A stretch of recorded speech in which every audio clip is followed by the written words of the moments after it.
Hola, ¿qué tal? Te doy la bienvenida a este espacio para conocer un poco más sobre un modelo de trabajo psicoterapéutico con niños y adolescentes en riesgo suicida, que se denomina como tal evaluación colaborativa y específicamente con el uso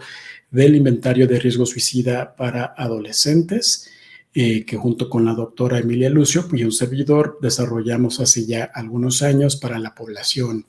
mexicana. Eh, el plan, el propósito de este espacio es repasar estos contenidos divididos en dos partes. Por un lado, vamos a estar repasando un aspecto fundamental del modelo que tiene que ver con el paradigma de desarrollo adolescente, para posteriormente también poder revisar cómo es que entendemos estos procesos de riesgo, pero también de resiliencia, de forma implícita en cómo podemos comprender de manera distinta a la población infantil y adolescente para pues poder aterrizar cuál es en el contexto mexicano lo que acontece con la problemática suicida. En la segunda parte estaremos revisando entonces los fundamentos del modelo, así como las propiedades psicométricas del inventario de riesgo suicida para adolescentes IRISA, para concluir pues con algunos ejemplos de cómo se utiliza el instrumento dentro de este modelo. Para comenzar entonces, y dentro de esta primera parte, es importante destacar que durante muchos años en la formación de psicólogos, de psicólogas, no solamente en el país, sino pues en muchos otros lugares, pues los cambios que han tenido lugar alrededor de cómo comprendemos el desarrollo no solamente adolescente, infantil, de la adultez, de nuestros adultos mayores, pues ha ido cambiando. Para este ejemplo como tal de modelo de trabajo psicoterapéutico denominado evaluación colaborativa, pues no es distinto y justo también resulta pertinente poder tener presente justo cómo es que estamos acercándonos a la población. Este modelo, como ya ustedes vieron en la lámina anterior, desarrollado por un grupo de psicólogos norteamericanos y que la primera publicación de esta revisión sistemática y de este planteamiento teórico en la década de los 90, pero también finalmente ha venido pues reuniendo una evidencia todavía creciente, no solamente desde lo epidemiológico, desde la psicología del desarrollo, sino también de muchos otros aspectos culturales y antropológicos alrededor de los adolescentes, las adolescentes. Si nosotros para entonces visualizar el modelo y en esta lámina ponemos una trayectoria, una línea del tiempo que incluye la adolescencia temprana desde los 9, 15 años a una tardía alrededor de los 16, 22, vamos a encontrar entonces 5 posibles trayectorias del desarrollo que también finalmente dentro del antecedente como tal en la infancia, tendríamos o podríamos, para efectos de visualizar la propuesta, el modelo, tener dos grandes posibilidades. Aquellas infancias favorables y aquellas desfavorables. Por favorables entenderíamos situaciones donde, por ejemplo, pues hubo buenas pautas de crianza, que hubo una exposición pues cultural, educativa, adecuada, pertinente, establecimiento de límites dentro de distintas configuraciones parentales. Mientras que en el aspecto desfavorable tendríamos desde cuestiones congénitas, otro de tipo médico, incluyendo situaciones de negligencia, de abandono, de abuso, de maltrato infantil, incluso también contemplando situaciones durante la gestación. Bien, y del otro lado, una forma de poder ver esto como posibles desenlaces posteriores a la adolescencia, también en dos grandes categorías, adultez funcional y adultez disfuncional. Por funcional entenderíamos aquellos adolescentes que transitan hacia la etapa adulta con la posibilidad de haber ido a la escuela, de quizá tener oportunidades laborales, evidentemente de un entorno familiar que también les haya permitido pues estar o tener la posibilidad de cuestiones deportivas, artísticas, además de ser atendidos en cuestiones de salud, mientras que en la disfuncional, cuestiones pues transgresoras, de disciplina, de conducta, antisociales, pero también incluyendo aspectos de salud, asuntos médicos que van en detrimento, obviamente, del desarrollo de esta persona. Bien, teniendo entonces este panorama, podríamos identificar una primera trayectoria que incluso en congruencia con lo que la Organización Mundial de la Salud nos dice respecto a cuál es la proporción de la población que alguna vez en su vida podría cumplir los criterios diagnósticos de un trastorno psiquiátrico, y que nos dice que 1 de cada 4, podríamos hacer una estimación que en esta trayectoria marcada en verde, que viene de una infancia favorable, que termina o transita hacia una adultez también funcional y que durante la adolescencia no hay situaciones de riesgo, correspondería aproximadamente a 3 de 4 adolescentes. Es decir, la gran mayoría, en realidad, lo que nos dice este nuevo modelo, este nuevo paradigma, es que va a caminar en esta etapa del desarrollo sin mayores sobresaltos, con muchas cuestiones, tanto en el crecimiento de las diferentes esferas interpersonales, familiares, individuales y en distintos ámbitos: artístico, deportivo, cultural, académico. Pero así como entonces tendríamos esta primera trayectoria, habría una segunda en la que podemos nosotros contemplar a aquellas personas que desde la infancia hasta la adolescencia van a pasar por muchas dificultades, por una serie de adversidades, donde incluso, por ejemplo, cuando nosotros hacemos este rastreo de cómo fue la historia de vida en adultos que mueren de manera temprana y de forma violenta, tendríamos una adolescencia pues muy difícil, de muchas situaciones que tienen que ver con la ley, de quizá no completar la escuela, dificultades directas con los padres, en el círculo familiar, en la comunidad, pero que a su vez también tienen una historia infantil muy difícil y muy complicada. Dentro de estas 5 trayectorias que proponen compas y colaboradores, habría una tercera que tiene que ver con aquellos adolescentes que provienen de un medio muy adverso, muy difícil, pero que durante la adolescencia se topan con situaciones que resultan clave en el cambio de la trayectoria hacia una adultez funcional, y que, por ejemplo, podríamos destacar aspectos de un mentor, de un maestro, una maestra, una actividad deportiva o cultural que de alguna manera hace que, entre otros elementos, esta trayectoria del desarrollo cambie. Pero también, naturalmente, podríamos tener el otro escenario, aquellos donde, incluso viniendo de un ambiente muy favorable en los aspectos que ya mencionamos, ocurren otra serie de eventos, de sucesos durante la adolescencia,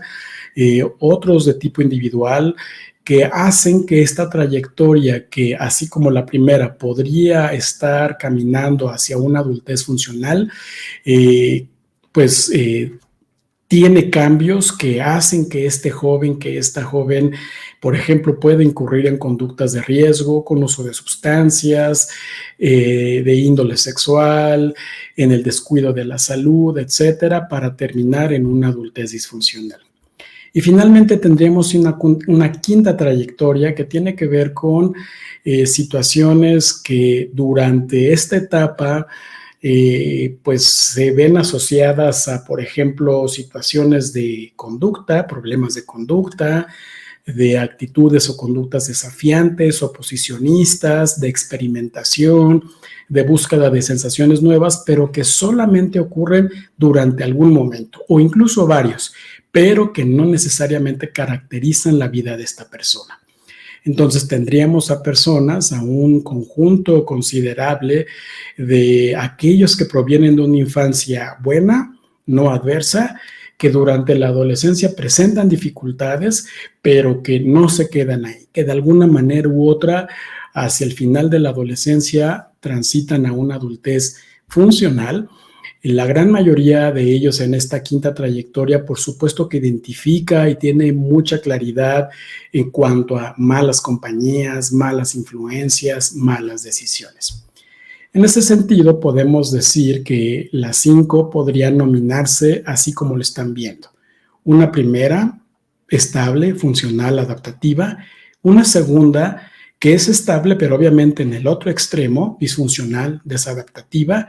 Una tercera que muchos teóricos han cobijado en toda esta propuesta de resiliencia. Una cuarta que tiene que ver con situaciones de riesgo que finalmente pueden tener un desenlace fatal o al menos no prosocial,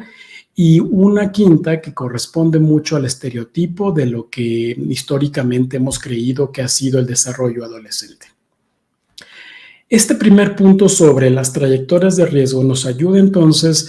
a poner en contexto de cómo entendemos un modelo de trabajo psicoterapéutico con niños y adolescentes que no determina, que no supone trayectorias difíciles, sino que en realidad busca colaborar y acercar a estos niños adolescentes a la trayectoria más común que epidemiológicamente tenemos muchos elementos para decir transitan sin mayores dificultades, con planes, con identidades, con sueños, en distintos aspectos, no exclusivamente, por ejemplo, en lo académico, y que obviamente muchos de ellos no van a llegar, por ejemplo, a los servicios de salud o atención psicológica. En ese sentido, resulta más fácil o menos difícil entender los procesos de riesgo en suicidio infantil y adolescente. Acá vale la pena destacar en este espacio que naturalmente no pretendemos agotar todo lo que constituye el actual modelo, no solo de desarrollo adolescente, sino también de la suicidología, y que obviamente vamos a tocar elementos clave. Este primer elemento clave dentro de la propuesta de la suicidología contemporánea nace en la década de los 80 con este psicólogo norteamericano Edwin Schneidman, que postulaba que no podríamos nosotros avanzar en el trabajo de acompañamiento con las personas en riesgo si solamente lo veíamos desde una parte médico-psiquiátrica, que habría que atender estas historias individuales únicas que a su vez también en relación a la conducta autolesiva nos hacían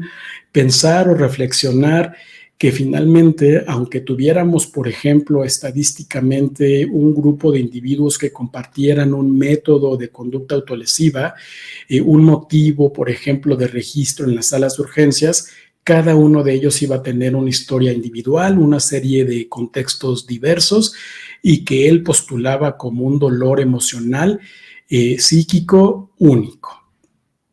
Además de esto, la suicidología contemporánea, con este referente histórico que no es el único, pero para fines prácticos es el que vamos a conservar ahora,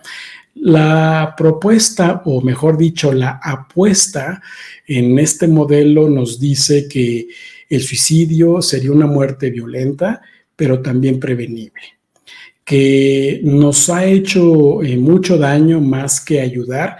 el modelo de causas, sino que más bien habría que entenderlo como factores en términos de probabilidad y no necesariamente en una línea difícil de cambiar o de alterar, y justo ahí iniciar con esta propuesta de las 5 trayectorias del desarrollo adolescente, que habría señales de advertencia que más adelante vamos a repasar de manera global: riesgo, protección y señales de alerta,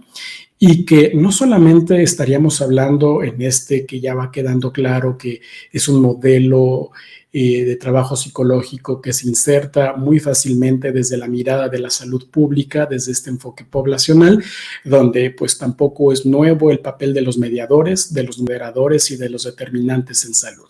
para finalmente también en cada contexto, en cada país, en cada cultura, en cada momento histórico, social y económico, identificar eventos detonantes a la conducta autolesiva con o sin intencionalidad suicida. En este sentido, entonces, vamos a repasar cuáles son estos factores de riesgo que muy comúnmente han estado ahí. Lo que ustedes están viendo ahora tiene que ver entonces con los que la literatura científica nos dice que más comúnmente se asocia.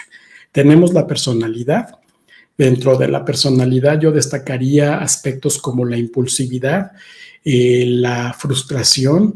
el manejo de recursos internos y externos. Hay otros que, por ejemplo,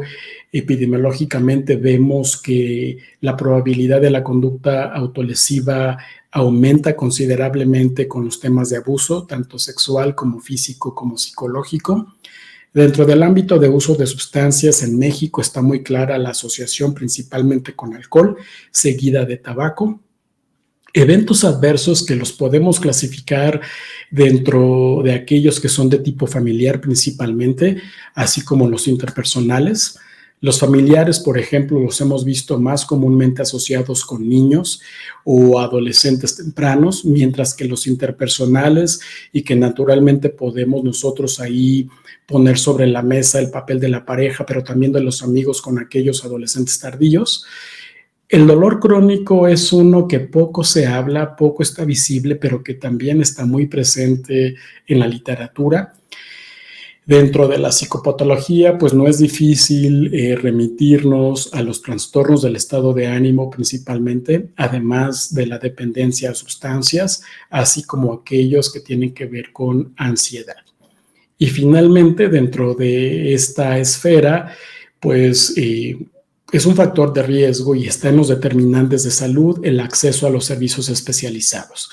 Cuando hablamos de qué tanto la población mexicana tiene acceso a la psicoterapia especializada, a paidopsiquiatría, pues vemos que no nada más es un aspecto económico, sino que incluso hay algunos estudios en nuestro país que hablan de cuáles son estas tasas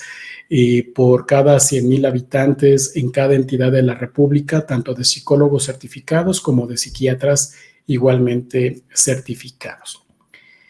El otro lado de la moneda, y retomando brevemente la definición de factor de riesgo como aquellas situaciones que aumentan la probabilidad de una conducta autolesiva, en contraste con situaciones que disminuirían esta probabilidad, podemos identificar, y la literatura ha sido muy consistente, que la cohesión familiar es uno de los aspectos que más comúnmente protege o disminuye la probabilidad de la conducta autolesiva, seguida naturalmente de la personalidad, es decir, tiene un carácter dual. Así como estos eventos que también pueden ser detonantes, también podría haber otros que protegen, como por ejemplo el poder construir relaciones significativas de amistad, de pareja, pero también con profesores, con mentores, experiencias en la escuela, y que justo hemos visto que por eso resulta tan relevante que los niños y adolescentes permanezcan en la escuela por este carácter protector que se ha documentado. Un aspecto que también se ha discutido mucho, sobre todo por la ambigüedad con la que muchos estudios abordan la espiritualidad, separado obviamente del aspecto de la religiosidad, pero que sin duda el sentido de vida a la hora de ahondar en procesos clave de la conducta autolesiva, como es la desesperanza, pues naturalmente nos ayuda a comprender muchas cosas y no queda fuera del modelo de la evaluación colaborativa. Y así como también hablábamos del costo, de la disponibilidad de la psicoterapia y la psiquiatría aplicada en estos temas de riesgo suicida, pues también tienen un carácter dual, como lo tendríamos con los eventos de vida y la personalidad, respecto a cómo cuando finalmente un niño, un adolescente, una familia tiene la posibilidad de recibir la atención adecuada, pues esto por supuesto que disminuye tremendamente la probabilidad de la conducta autolesiva. Así entonces, dentro del modelo, y que justo con el papel que tiene el IRIS en particular, el Inventario de Riesgo Suicida para Adolescentes, que también recoge o rescata las señales de alerta, entendidas como estas situaciones previas, de una duración más corta a la conducta autolesiva, y en contraste con los factores de riesgo y de protección que tienen un carácter pues más longitudinal. Tenemos que también igual la literatura científica nos habla de la irritabilidad inusual, de obviamente estar atento a los eventos disparadores,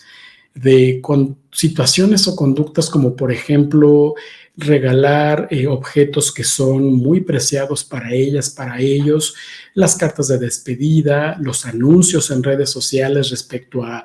quitarse la vida, un lugar, una hora, de manera solitaria o con otros, que es mucho menos común. Y pues por supuesto desde un matiz más médico psiquiátrico, estos estados de agitación, situaciones de mucha desesperación y de labilidad emocional. Bien, continuando entonces y poniendo en conjunto ya un paradigma distinto de comprensión de la adolescencia, junto con una forma diferente de entender, no determinista, no causal, sino más bien de probabilidades. Ahora resulta también conveniente repasar de manera muy breve cuál es este perfil epidemiológico en el país alrededor de la conducta suicida y de la mortalidad por suicidio. Tenemos entonces que si nosotros revisamos esta gráfica, que pues el problema ha ido incrementando, ha ido en aumento, aun cuando cada vez hay más una respuesta de la población, cuando todavía tenemos más psicólogos que se han ido formando y especializando, igualmente psiquiatras, el problema sigue en aumento. En 2021, y teniendo en cuenta que estos datos oficiales por parte de INEGI también se ha documentado ampliamente cómo existe un subregistro, pero estamos hablando entonces de, en la última estadística oficial y un poco en el contexto del inicio de la pandemia, el aumento significativo de muertes en las últimas décadas. Pero no solamente es el aumento en las tasas de mortalidad por suicidio, sino que también tenemos una clara distinción entre hombres y mujeres. Obviamente desde la limitación para efectos prácticos que puede tener esta mirada binaria. Pero finalmente tenemos entonces que no es difícil ver, comprender que el suicidio es un problema que predomina en personas que se identifican como hombres o en hombres. Aquí, por ejemplo, también además podemos ver que justo entre los 15 y los 24 años en México es cuando pues más ocurren estas muertes por suicidio y que justo pues justifican o completa esta visión de poder retornar a las opciones que como psicólogas y psicólogos tenemos de trabajo con este sector pues muy vulnerable. En nuestro país también es posible identificar cuáles son las entidades donde más ocurren estas muertes. Tenemos que también desde hace varias décadas el Estado de México, Jalisco y Chihuahua han tenido las tasas más altas,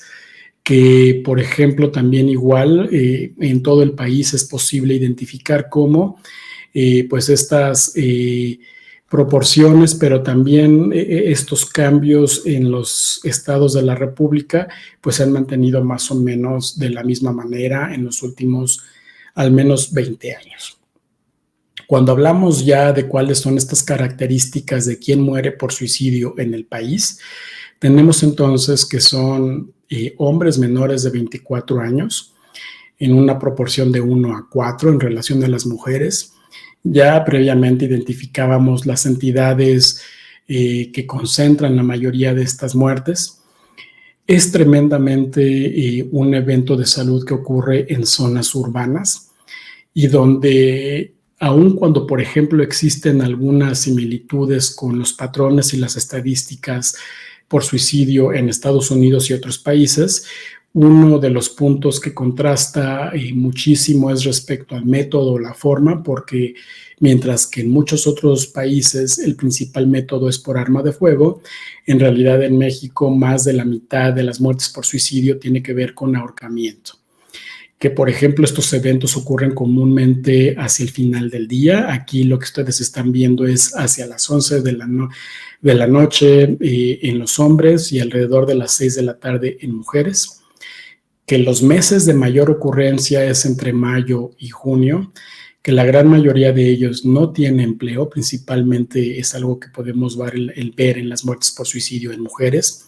que la escolaridad no suele ser mayor de preparatoria o bachillerato, que también hay un porcentaje muy importante de quienes mueren por suicidio y el estado civil como soltera, soltero, que muy pocos realmente tienen justo en tener un empleo formal, derecho a biencia y de ahí al menos tener algún tipo de atención médica, y que, por ejemplo, aquellas crisis o muertes por suicidio en las que se documentó algún tipo de asistencia médica es muy bajo y es mayor en mujeres, el 17% en relación a los hombres, donde justo el evento suicida estuvo presente o acompañado por algún tipo de asistencia médica solamente en un 7.4%. Y pues bueno, esto naturalmente también nos sigue poniendo no solamente en un contexto teórico, sino también epidemiológico y muy local, muy regional, en donde se inserta el modelo. Este modelo de la evaluación colaborativa, que es la siguiente parte, pues bueno, entran en este gran conjunto de psicoterapias basadas en la evidencia. Habrá que recordar que lo que entendemos por evidencia en este sentido es de manera muy práctica qué, cuándo y cómo le funciona a quién, incluyendo aspectos económicos, socioculturales y obviamente formativos. Que en particular la evaluación colaborativa, como su nombre lo incluye, recae en gran medida en la utilidad de la psicometría y de la clinimetría. Y esto también nos lleva a otro gran aspecto respecto a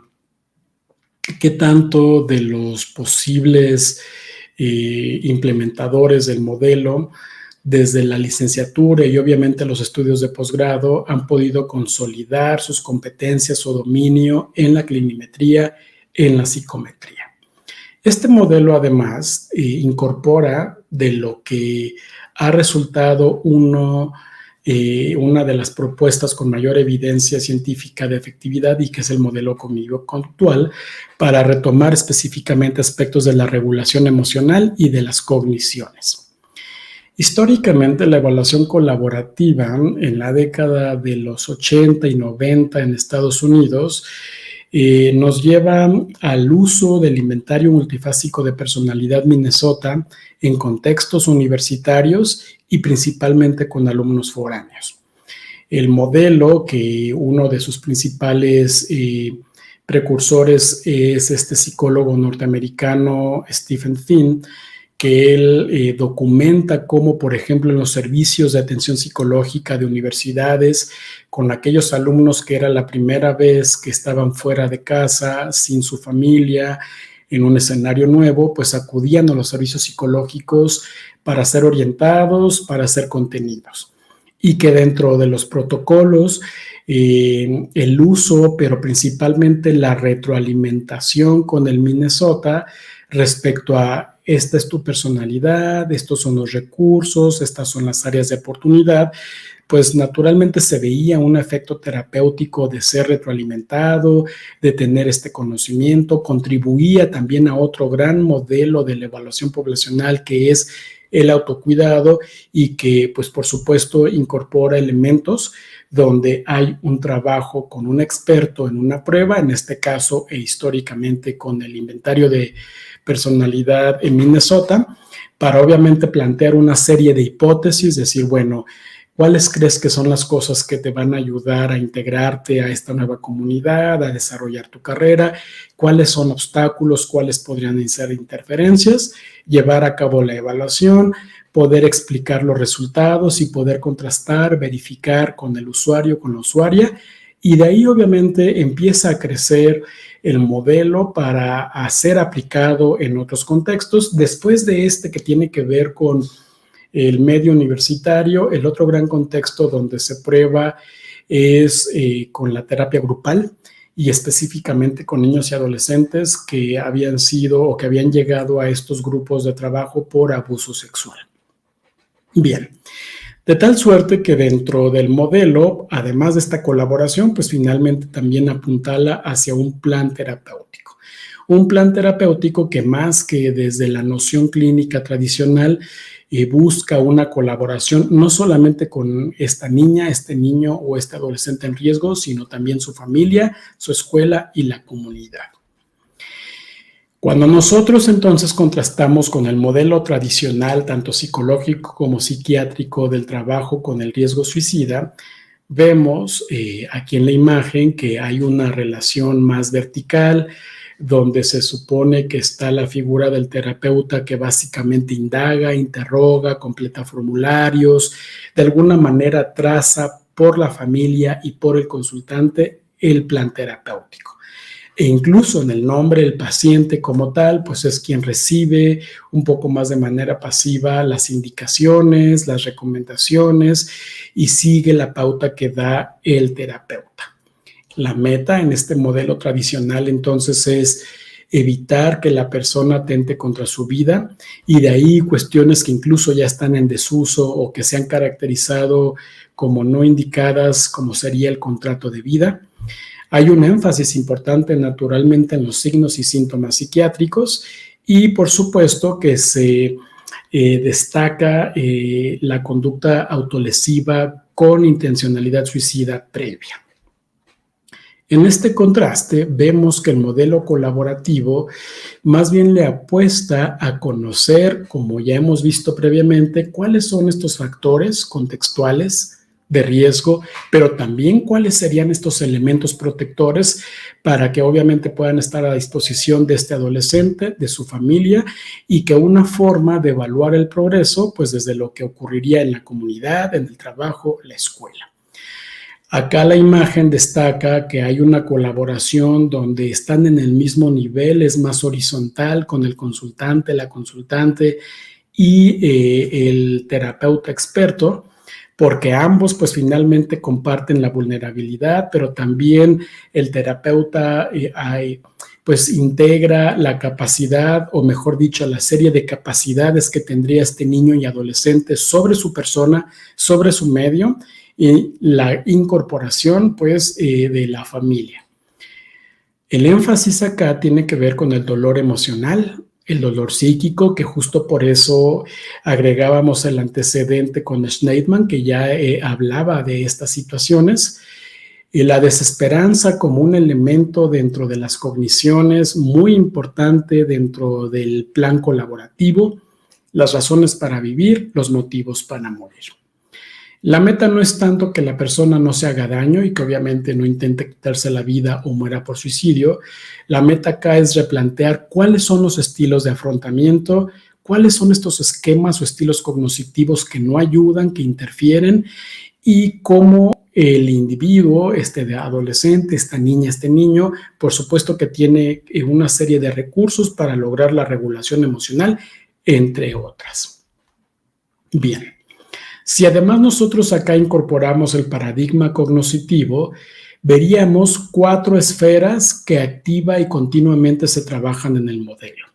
Los pensamientos, y que un ejemplo de esto es el trabajo con los estilos ineficaces de pensamiento como tal. Las emociones o sentimientos, y cuáles son estas constricciones que, por ejemplo, muy fácilmente podríamos incorporar acá estos aspectos de masculinidades y feminidades en la expresión del afecto, la búsqueda de ayuda. Obviamente la parte orgánica, las sensaciones corporales que van en combinación con el posible trabajo que haríamos de colaboración con psiquiatría, pero que finalmente acá también tiene que ver con cuáles son las alteraciones que de inicio y en cadena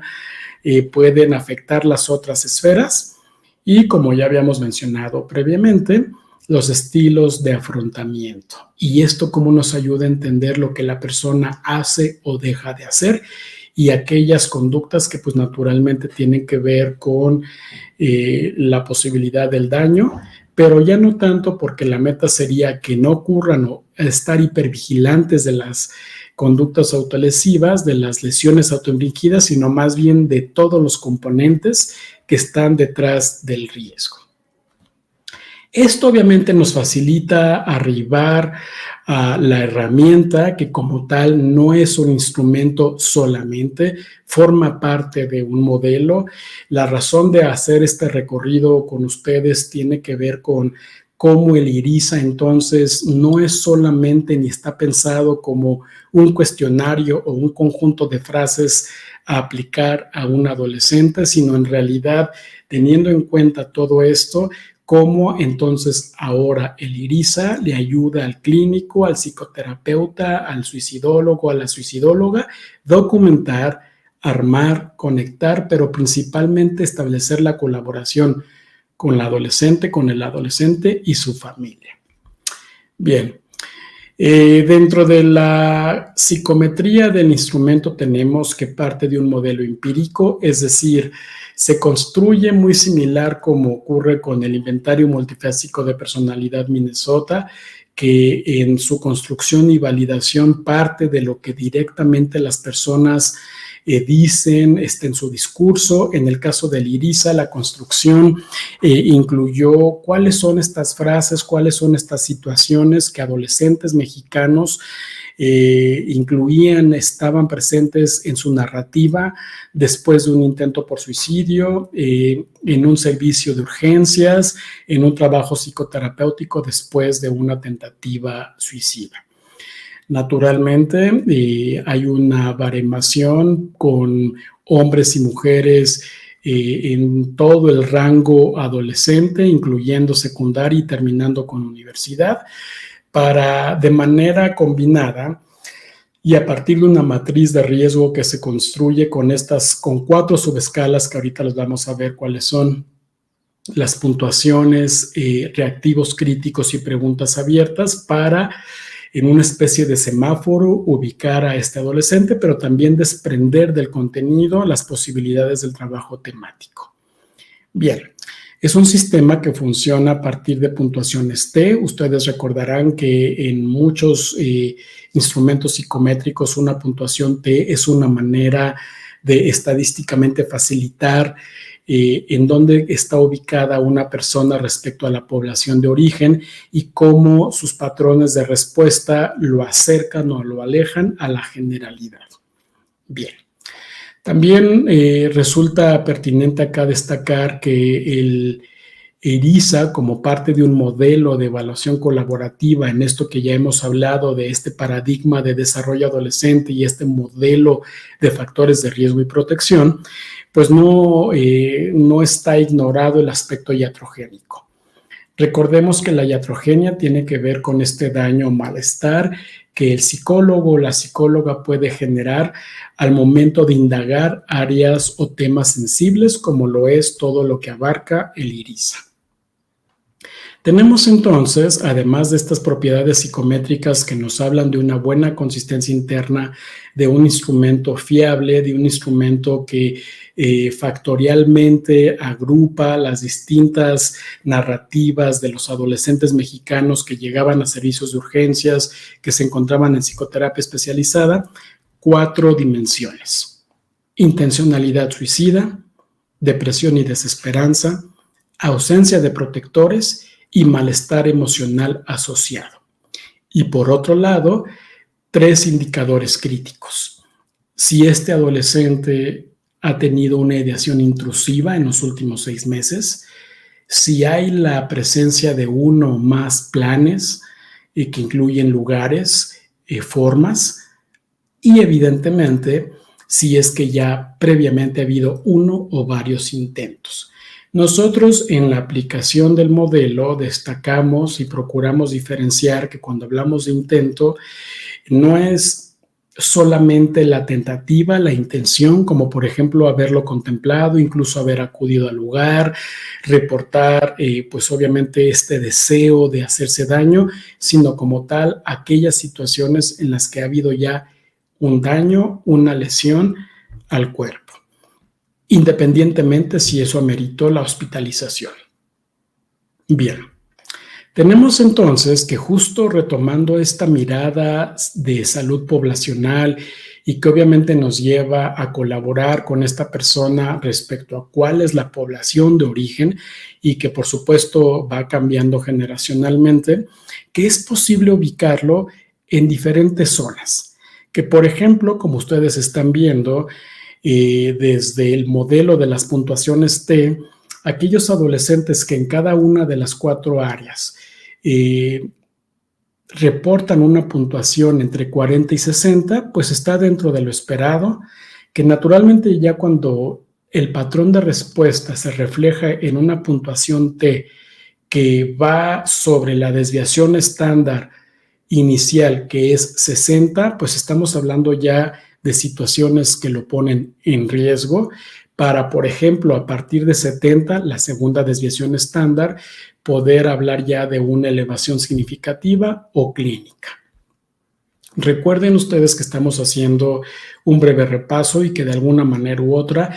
por supuesto que asumimos que el psicólogo o la psicóloga especializada tendría ya un antecedente sólido en bioestadística y clinimetría y psicometría. Esto entonces, en el modelo y en la parte inicial de la evaluación colaborativa, esta matriz que ya previamente había mencionado ubica al adolescente en 5 posibilidades. Una primera que nos habla de alguien que no está en riesgo porque ni reporta ni endosa ninguno de los reactivos críticos y los patrones de respuesta tampoco se ven en una puntuación T mayor a 60, como ya previamente ilustramos en la curva normal. Y de ahí hasta el primer nivel que hablamos o lo denominamos nosotros de prioridad 1 de riesgo alto,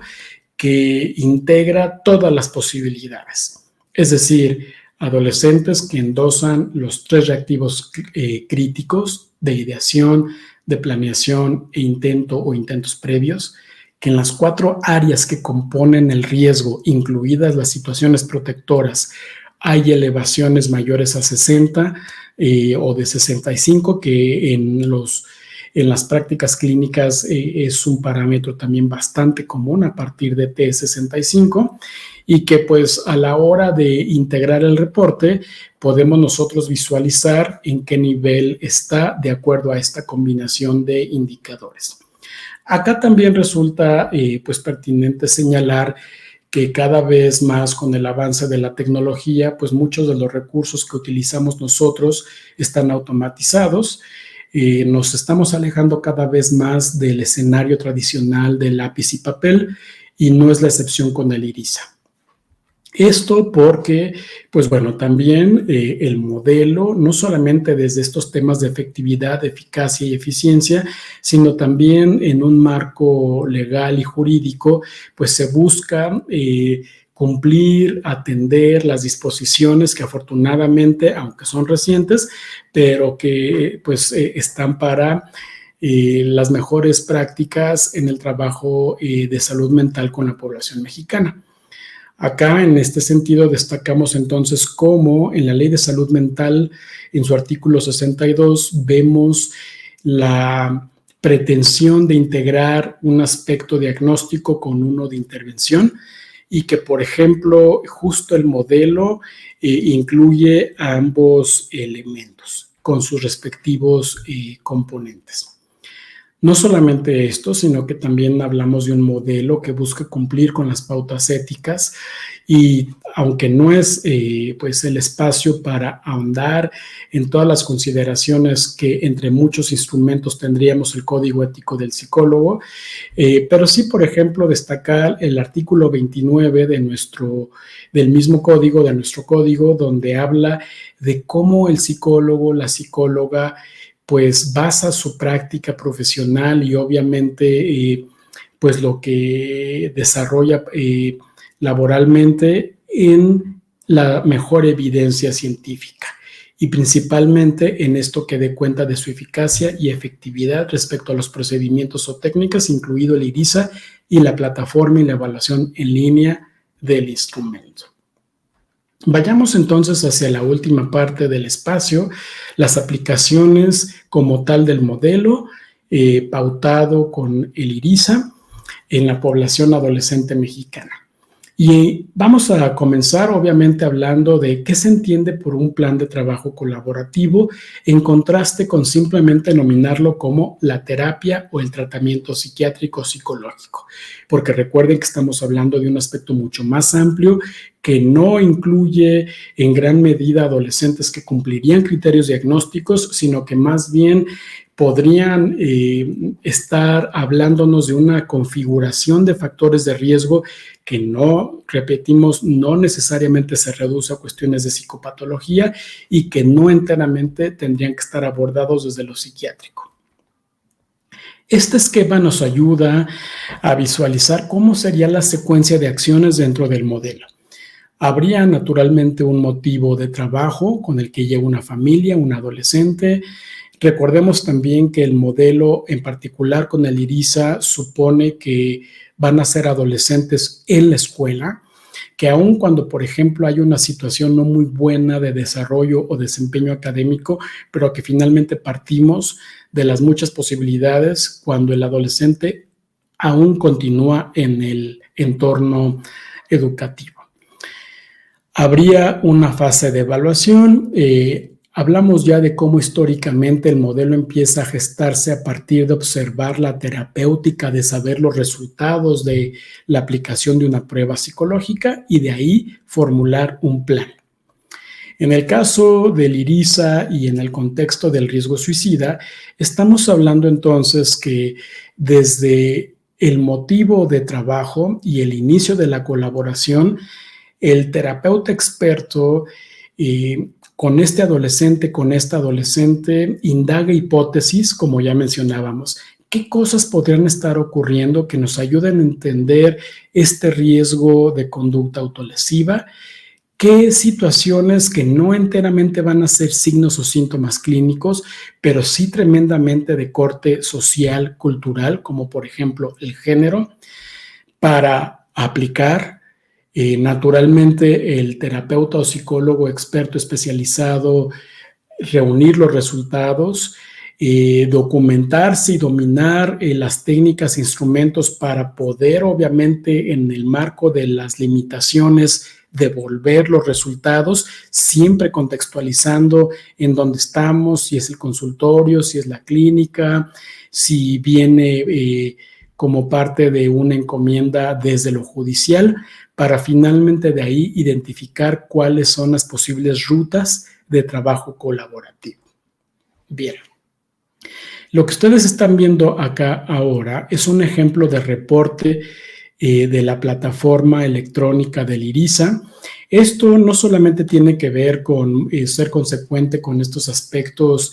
del desarrollo e innovación tecnológica en la práctica del psicólogo o de la psicóloga, sino también en minimizar los errores que supone un proceso complejo de evaluación en este tipo de áreas y con este tipo de aproximaciones psicométricas. Es decir, la conversión a puntuaciones T, la calificación manual de cada una de las áreas, suprimir el uso de las plantillas que también pueden generar algún error, pero integrar toda esta información para, como ustedes están viendo, en una especie de triaje psicológico, ubicar en nivel muy alto, en nivel por tentativa o intentos previos, o principalmente por una ideación intrusiva, o si es a nivel de señales de alerta de malestar emocional, o finalmente descartamos el riesgo asociado a la conducta suicida. Entonces, en esta otra lámina, ustedes están viendo, por ejemplo, cómo sería un perfil gráfico de una persona con grado de tentativa por ideación intrusiva. El reporte de la plataforma digital, además del perfil gráfico con puntuaciones T en las 4 áreas, también nos habla de los indicadores críticos y del nivel de iatrogenia. Acá, por ejemplo, estamos viendo otro ejemplo con nivel de alerta y uno finalmente sin riesgo, que como ustedes más a detalle podrían posteriormente y desde la plataforma en internet revisar las posibilidades de uso, tanto en lo institucional como en lo individual. Bien, ¿cuáles son ejemplos, además del perfil con puntuaciones T, de la iatrogenia y del triaje psicológico que ubica a este adolescente en alguno de los niveles de riesgo? Pues bueno, eso se desprende de justo el dominio que tenemos sobre la herramienta y los ejes temáticos de cada una de las 4 dimensiones del riesgo. Recuerden que estamos hablando de procesos de riesgo y resiliencia, que más allá que obtener una puntuación e incluso el mismo sumario de resultados, es finalmente cómo no va separado, sino completamente desprendido de la evaluación y su efecto terapéutico, el diseño temático de las sesiones de colaboración con los adolescentes y la familia, así como la comunidad. Bien, por ejemplo, en el área de malestar psicológico asociado, estas son algunas de las frases que, retornando al modelo empírico, tienen que ver con la narrativa de estos adolescentes en servicios de urgencias por intento de suicidio, como la frase, he necesitado desahogarme de mis problemas, que puedo yo además agregar que muchos estudios apuntan a que es una situación que endosan mucho más frecuentemente los hombres que las mujeres y que pues obviamente resulta en cómo la colaboración y el espacio seguro facilitarían que este varón, por ejemplo, en riesgo de conducta autolesiva, pueda hablar de lo que le acontece, familiarmente, interpersonalmente, socialmente. Si nosotros ahora vamos a un ejemplo del área 3, la ausencia de los protectores, tenemos entonces que resulta muy conveniente poder indagar, destacar e incluso en la invitación a los padres a las sesiones de trabajo con este adolescente, cómo es que se han dejado de conocer, cómo es que, por ejemplo, hay un desconocimiento por parte de padres sobre lo que los hijos, las hijas hacen, les interesa, en lo que están involucrados, etc. Asimismo, por ejemplo, en el área 2 de depresión y desesperanza, tendríamos que dentro de las muchas situaciones, una que comúnmente engancha mejor el apego a las sesiones de trabajo colaborativo es cuando pautamos estas situaciones confusoras. Muchas de estas situaciones de confusión respecto a la identidad de género, por supuesto, la orientación sexual, no solamente la temática vocacional o profesional. Por otro lado, cuando nosotros ahora vemos ejemplos de trabajo y definición temática desde el área de la intencionalidad suicida, pues el poder generar un espacio seguro, sin prejuicio, para que a partir de la situación de tener un lugar donde le gustaría morir, pues él mismo pueda resignificar, ella misma puede hablar de por qué ahí. Es común encontrar, y también la literatura lo reporta, cómo en este fenómeno del contagio eso nos lleva a otros suicidios que ha habido en la comunidad, en la escuela, y que nos ayudan a comprender el porqué de un cierto lugar, una cierta hora, y que justo también pues repasábamos ya en el perfil epidemiológico del mexicano, de la mexicana que muere por suicidio en nuestro país. Bien, para el cierre de este espacio, a mí me gusta retomar 4 puntos, 4 preguntas de introspección, de evaluación, porque aunque por supuesto que el propósito de este espacio de alrededor de 55 minutos no pretende agotar temas ni de bioestadística, ni de psicometría, ni de clinimetría, o por ejemplo, pues obviamente ya pretender que vamos a capacitarnos en el paradigma del desarrollo adolescente, pues sí resultan pertinentes previo a profundizar, a indagar, a leer más al respecto de todo el modelo. Bien. Estas 4 preguntas pues son las siguientes. La primera tiene que ver con qué tanto mi formación continua me ha permitido asomarme a otras formas de entender a los adolescentes y cómo quizá los modelos clásicos, donde justo hasta por la propia etimología de la palabra adolecere, no adolecer, dificultades, y que vemos que en realidad ni es lo más común, pero que sí muchas veces puede contribuir al prejuicio que tenemos sobre los adolescentes. Una segunda pregunta tiene que ver con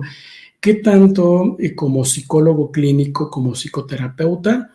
pues he tenido la posibilidad de seguir repasando la literatura científica sobre qué es lo que está vigente,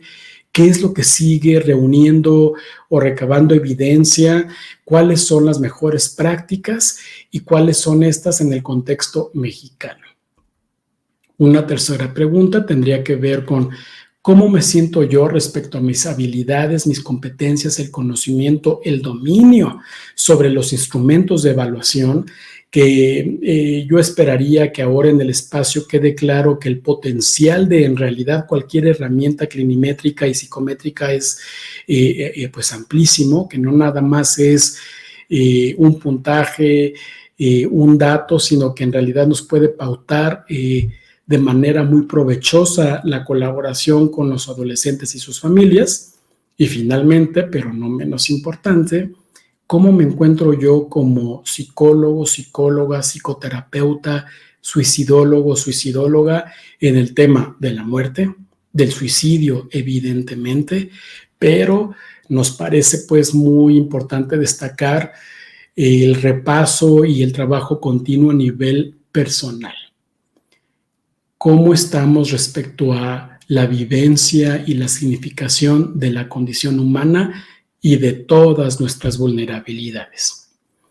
Bueno, pues espero que no solamente el planteamiento desde el desarrollo adolescente, sino también de cómo se instrumenta el modelo con una herramienta que ha sido construida y validada para la población adolescente mexicana, espero haya sido de utilidad. Y por supuesto que para finalizar, pues poner acá los datos de contacto. Yo tengo la fortuna de colaborar con la Universidad Iberoamericana Puebla en su Departamento de Ciencias de la Salud, junto con el trabajo que de manera coyuntural hemos tenido